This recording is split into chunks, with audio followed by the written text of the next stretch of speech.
All right, ladies and gentlemen, welcome back to the After Hours Gaming League Season 3 Intel. We're going to be going into Game 3 here in just a moment.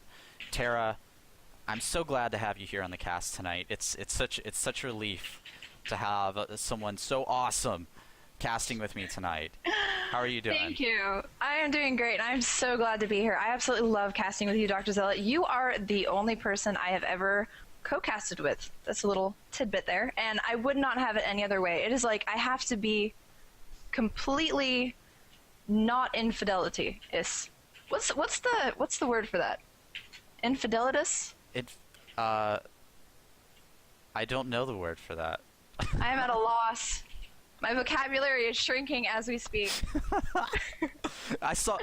Tara, I saw something really interesting. So there's this webcomic that I watch.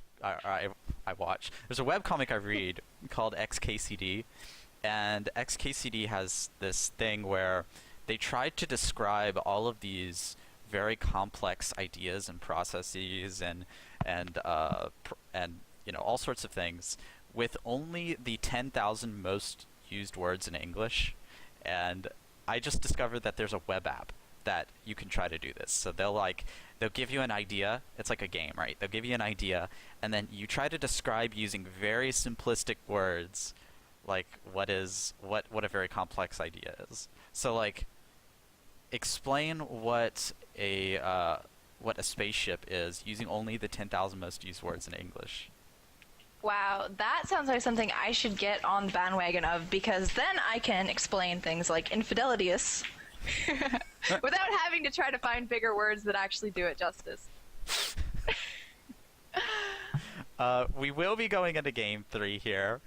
It is going to be Intel versus Zynga, and it's going to be CJ Lin versus Dash, a PvZ matchup. I'm really excited about this matchup. It's going to be on Core Hall City, which is a Heart of the Swarm map. It is a 4-player map, and it's a really interesting map. But let's go ahead and go into the game. Let's do it. Now, something I really love about Core Hall City, Dr. Zealot, is that each base has an in-base expansion. Now, that is amazing. That is something that we've only really seen in the team game maps in Wings of Liberty. So it's really exciting to see that that is going to be incorporated into Heart of the Swarm on the ladder maps and the tournament maps as well. Yeah, these in-base expansions, it's something that they're bringing back a little bit from Brood War, and it's good to see again, especially here in Heart of the Swarm. You know, a lot of people have been mentioning this, but there's a lot of Brood War-esque stuff coming back in Heart of the Swarm. That is true. Like the Widow Mine. Oh my gosh. Oh, but Tara, before we go into talking about Widow Mines and all other sorts of fun things, let's go ahead and introduce the players. Let's do it. Down here, in the bottom left-hand corner, representing Team Intel, he is our Blue Zerg, CJ Lin. And in the bottom right-hand corner, or at least I think it is the bottom, I get a little confused about this diamond-shaped map, we have the red Protoss player, Dash, playing for Team Zynga. Oh man, I love the graphics now in Heart of the Swarm. That Chrono Boost just looks so much better for some reason. I agree. Even on the maps, the newer maps that they incorporated into the Wings of Liberty map pool, everything just looks so much more crisp and clear, and I just love the upgrade to the graphics that they have each patch and each expansion. Now, as you can see, all of the players are scouting all 4 locations on the map. Looks like maybe CJ Lin, not so familiar with this map, going ahead and scouting this top position. Oh, very smart here, blocking with the drone, trying to prevent that Nexus from going down so quickly, and even blocking the Forge there for a second. Dash is going to have to get that Forge back down, and just a few seconds delay, trying to get everything that he possibly can out of this drone. Absolutely. That can be very annoying. I've even seen pro players just kind of, with their fast APM, just like doing things and setting things and shift clicking things, and then totally forgetting and not even seeing that they didn't do something they told their probe or drone or SCV to do.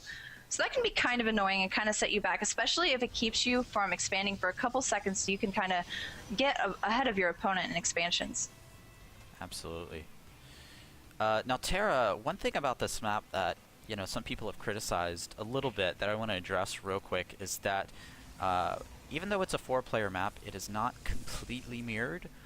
If you see here in the bottom right hand, or at least the right hand expansion, the third with the collapsible rock tower is closer to your opponent, whereas for the bottom, the collapsible rock tower is further away from your opponent. So a little bit of imbalance here on the map, but the fourth is just the opposite. So the fourth is going to be further away for our red Protoss, as you can see here, and the fourth is going to be closer, or rather closer to the opponent for our blue Zerg. So it may be in the Zerg's favor to go for some sort of timing attack to try to prevent that third from going up, or another thing that's really useful on the map is that this distance between the main ramp and the third is pretty big, so it's going to be hard for anyone to hold the third if you can somehow get in sort of this space between the third in the main and hold that. That is very true. I did not notice that. And usually what they do in the pro circuit and other places where it really matters, that little kinds of imbalances and stuff like that, is they'll just kind of change where you can and can't spawn, or just change little things about the tournament map, little different additions for different tournaments and stuff. And we do have, on this map, we do have the collapsible rocks so that you can block off the third from being taken really early on this map, which is also interesting. Yeah, it basically will let you make a decision about, you know, oh, well, now that that collapsible rock tower is destroyed, will I take this other third, which has the debris and just the hardened material, rather than this rock tower? Dr. Zealot, I have a quick question. What if you already put your hatch down like CJ Lin did here, and then someone kills a collapsible rock? Does it totally, like, squish the hatchery? Or does it just kind of go to the side and go away? Or can you not even kill it at all? That's a really good question. Actually, I don't know what collapsible rock towers do to buildings, but I do know if you drop a collapsible units that it will just kill them instantly. It does, which is a strategy that we've seen some players use on the map. Actually, now you got me really interested. I wanna see what happens when you drop a collapsible rock tower on a base. This has gotten me really excited. I'm actually smiling right now, thinking about all of the amazing GSL replays we're going to have here someday, where someone just kills a collapsible rock and destroys, like, a lot of units. Great little strategy things that can pop up there from that little quirk. I didn't even know that they would do that. Oh, CJ Lin here with a great Overlord timing scout at the 7-minute and 40-second mark. He is going to see this Immortal pop out of the robotics facility. And the Protoss' strategy has been revealed. Now Dash is going to be in a little bit of trouble because he has no idea about what's going on in the Zerg's base. Absolutely. CJ Lin being really diligent, coming down with the Zergling to kind of just scout out this third and see that he is getting his expansion. And CJ Lin actually has his expansion up and running and is economically ahead at the moment. He is just a little bit ahead in supply, about 10 supply ahead. Dash bringing down a couple units to kind of take off this and kind of protect this third here.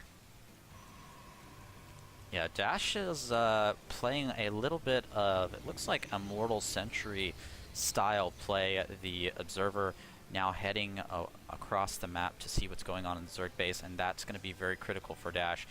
One thing that's going to be really hard for Dash here is this composition isn't very mobile. It can be pretty slow, and those force fields can get used up really quickly, and the surround can happen very quickly, and this space between the main and the third is really large. It's going to be hard for Dash to hold this third, and he recognizes that 3 photon cannons now coming up for Dash here at his third expansion. Absolutely. He is definitely protecting diligently this third here. Dash has got all of his units here, and he's building photon cannons. He's making sure that nothing is going to happen to that base so that he can keep it, because it is a little bit closer to his opponent's natural and ramp and all that. And it looks like CJ Lin is just going to come over and kill these destructible rocks. He's going to try to get a fourth really soon. Metabolic boost just recently finished for him, so these little Zerglings are quite a bit faster. Yeah, and CJ Lin, he's going to want to use that to keep his advantage and prevent his opponent from doing any sort of shenanigans with the third. And I think, yes, I did see a Stargate. The Stargate is down here for our Protoss player. And our Zerg player has no idea. In fact, double Stargate, triple Stargate coming up here for our Protoss player. This is all in Stargate. Oh, this makes me so excited to see. I'm hoping we see some of the new units because one thing that they tried to change in Heart of the Swarm is they tried to make Stargate a little bit more viable. And I know a Phoenix just popped out, but I would love to see some of the new Stargate units because usually in anything other than ZVP, there isn't that much Stargate usage. Oh my gosh, some crazy Zergling harassment here. A great force field, though, from Dash, and that means that those Zerglings are going to have to retreat. But they're going to catch an Immortal out here in the middle of the main and the third. That's a huge pickup right now for our Zerg player. Look at how many workers killed. 5 workers killed in that exchange, picking up an Immortal as well. Great pickup there for our Zerg player. That is a very nice little play by CJ Lin. It is very important to pick off things that are as strong as Immortals when it doesn't matter as much, rather than waiting until they have a clump of them and they just kind of destroy your army and melt it. And he was able to pick off a lot of Dash's economy, which is important at the moment since he doesn't have the 4th like CJ Lin is getting at the moment. I did want to mention this earlier, but Dash did have an observer over the main of his Zerg opponent, and he saw the Hydralisk Den down and then dropped the Stargates, and I'm not sure why he did that because now he's in a really rough situation because there's a billion trillion Hydralisks on the map, and it looks like CJ Lin wants to go for a heavy attack. He's got a number of Roaches, a number of Hydralisks, and if he moves out with this force right now, our Protoss opponent, our Protoss player is going to be in a lot of trouble. Absolutely. CJ Lin is here just scouting, kind of letting himself know what is going on with Dash right now, and he's getting ready with this amazing army that is great against Immortal Sentry, especially at this timing, and it looks like he's probably going to be able to crush his Protoss opponent at the moment if he goes pretty soon. He needs to start moving out. He knows the Dash doesn't have very much. It's just this little clump in front of the natural. Yeah, he hasn't revealed his army yet, but it's here. These Hydralisks are here. There are Overseers on the map, and this is going to be really rough for the Protoss to hold. These Phoenix are going to... Oh, one immediately going down, and the army has got to play very defensively here. The Protoss has got to trade so efficiently until he can get all the units out that he needs. Warp Void Rays coming out right now for him. That's not going to help him out too much. The Zealots here trying to hold as much as they can, but the Hydralisks just do so much DPS, and CJ Lin just going down the throat of his opponent, saying, guess what? I can take this game right here, right now. I don't even need to do anything else. Absolutely. Now, CJ Lin moving back a little bit, getting pushed back by this composition that Dash has at the moment. And you would think that this kind of composition that Dash does have with the Void Rays and the Phoenixes and stuff would kind of be great for these Hydralisks, but it looks like he has pushed back and he's going to the third. He's going to take out this Nexus. Is he going to be able to do this? Zergling's coming in, kind of attacking this Immortal Stalker army that he has. Doing a little bit of distracting. Probes are in the corner, trying to hide. 1 Void Ray goes down, 2 Void Rays go down. He's moving up the ramp. He's going to take off the rest of this army here.